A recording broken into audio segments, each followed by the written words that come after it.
Tonight I want to read you a story. You've heard it already, but I think it bears repeating.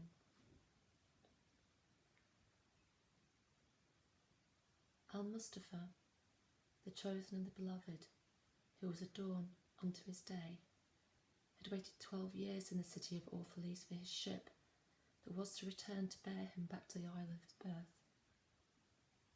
And in the 12th year, on the 7th day of Elul, the month of reaping, he climbed the hill without the city walls and looked seaward, and he beheld his ship coming with the mist. Then the gates of his heart were flung open, and his joy flew far over the sea. And he closed his eyes and prayed in the silences of his soul. But as he descended the hill, a sadness came upon him, and he thought in his heart, "How shall I go in peace and without sorrow? Nay, not without a wound in the spirit shall I leave this city. Long were the days of pain I have spent within its walls, and long were the nights of aloneness. And who can depart from his pain and his aloneness without regret? Too many fragments of the spirit have I scattered in these streets, and too many are the children of my longing that walk naked among these hills, and I cannot withdraw from them without a burden and an ache. It is not a garment I cast off this day, but a skin that I tear with my own hands. Nor is it a thought I leave behind me, but a heart made sweet with hunger and with thirst. Yet I cannot tarry longer. The sea that calls all things unto her calls me, and I must embark. For to stay, though the hours burn in the night, is to freeze and crystallise and be bound into a mould. Fain would I take with me all that is here, but how shall I? A voice cannot carry the tongue and the lips that gave it wings. Alone must it seek the ether. And alone and without his nest shall the eagle fly across the sun.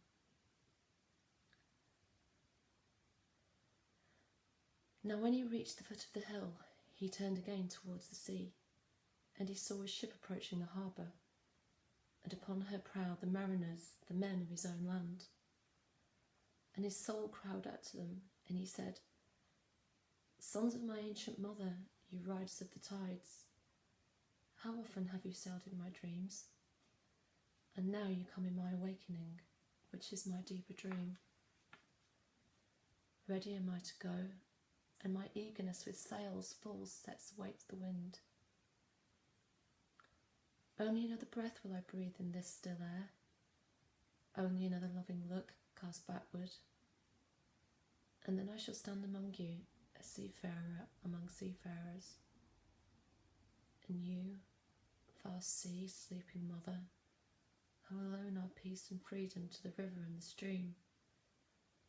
Only another winding will this stream make, only another murmur in this glade, and then I shall come to you, a boundless drop to a boundless ocean."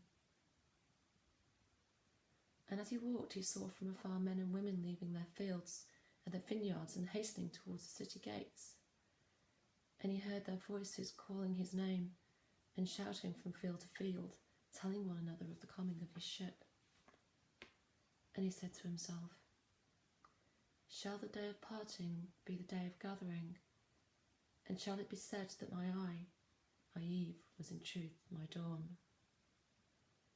And what shall I give unto him who has left his plough in mid-furrow, or to him who has stopped the wheel of his winepress? Shall my heart become a tree heavy laden with fruit, that I may gather and give unto them?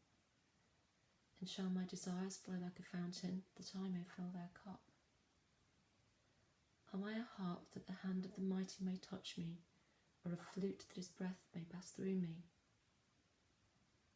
A seeker of silences am I, and what treasure have I found in silences, that I may dispense with confidence? If this is my day of harvest, in what fields have I sowed the seed, and in what unremembered season?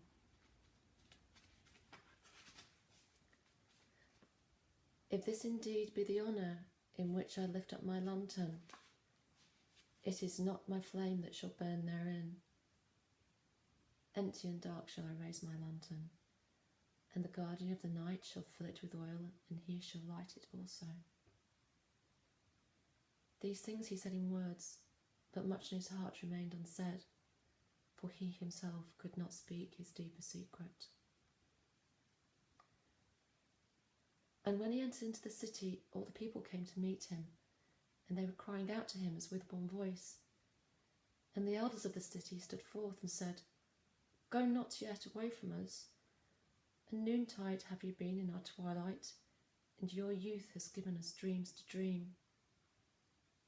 No stranger are you among us, nor a guest, but our son and our dearly beloved. Suffer not yet our eyes to hunger for your face. And the priests and the priestesses said unto him, Let not the waves of the sea separate us now, and the years you have spent in our midst become a memory. You have walked among us a spirit, and your shadow has been a light upon our faces. Much have we loved you, but speechless was our love, and with veils has it been veiled. Yet now it cries aloud unto you, and would stand revealed before you. And ever has it been that love knows not its own depth until the hour of separation. And others came also and entreated him, but he answered them not. He only bent his head, and those who stood near saw his tears falling upon his breast. And he and the people proceeded towards the great square before the temple. And there came out of the sanctuary a woman whose name was Almitra, and she was a seeress. And he looked upon her with exceeding tenderness, for it was she who had first sought and believed in him when he had been but a day in their city. And she hailed him, saying, Prophet of God, in quest of the uttermost long have you searched the distances for your ship. And now your ship has come, and you must needs go. Deep is your longing for the land of your memories, and the dwelling place of your greater desires. And our love would not bind you, nor our needs hold you. Yet this we ask ere you leave us, that you speak to us, and give us of your truth. And we will give it unto our children, and they unto their children, and it shall not perish. In your aloneness you have watched without days, and in your wakefulness you have listened to the weeping and laughter of our sleep.